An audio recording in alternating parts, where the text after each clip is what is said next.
My summer was well spent last summer when I had 3 grandsons at meaningful moments in terms of their developmental life, 1 turning 16, 2 turning 13.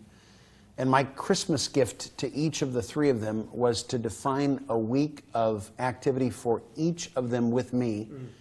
Any place in the Pacific time zone, where do you want to go and what do you want to do? Yeah. And 4 days and 3 nights with each of them. And they each chose different activities, road trips that put me with each of them. And the conversations we had in hotel rooms as the sun went down and the conversation went up was irreplaceable. Yeah. I have a deep relationship with each of those guys that surpasses the relationship that a lot of men I know have with their own sons. Yeah. Because we've spent those kinds of days together. Yep.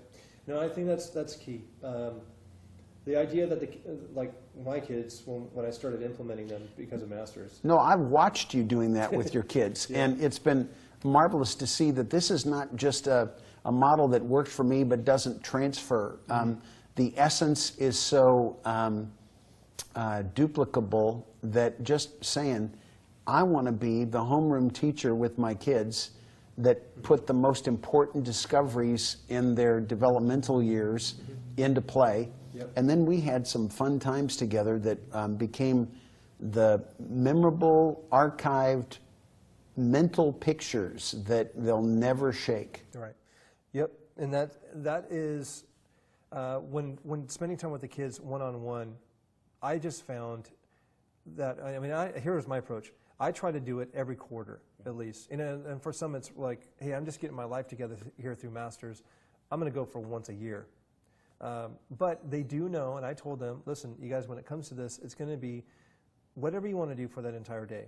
And you know, even if you said we're going to Paris, I might have to save for that, put that together, but we're going to go to Paris at some point.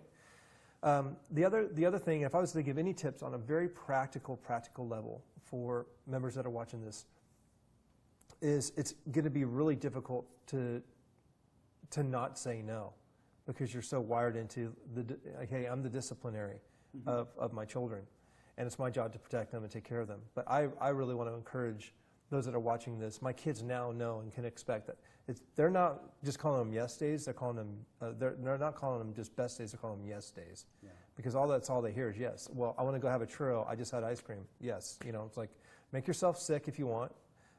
Eat whatever you want. Let's go wherever you want. And right now, it's the season that they're at. They're in Disneyland mode, so it's not requiring a ton of us to do that. But I just think there's so much value that comes into their lives of knowing that they're completely sought out, they're completely seen for who they are, that they are valued, and that it's specifically all about them. Even if it's for one day a quarter, all about them and all in.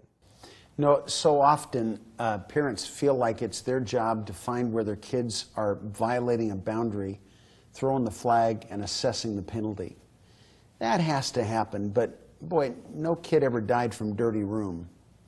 And sometimes we get so into the weeds and the minutia that we become the harsh disciplinarian who's remembered for our no's rather than for our yeses. Yeah. And the whole notion that we want to do with our kids what we're setting out to do with Masters Online, and that is help a kid discover who God imprinted them to be from the earliest stages. Look for the places where they're not like me. Look the places where they are amazing to me because they didn't pick it up from me, because God put in them something that He uniquely chose for them to be remembered for. Yeah. I want to find those places and encourage them, patronize them, propel them. Yeah. And it won't be because it's something that I was sophisticated in. It will be because it's something that I see God having imprinted them with, and I want to invest in. And the best investments of time and energy and encouragement and relationship that I can imagine have to do with advancing my kids and grandkids now in the uniqueness that God has put into them.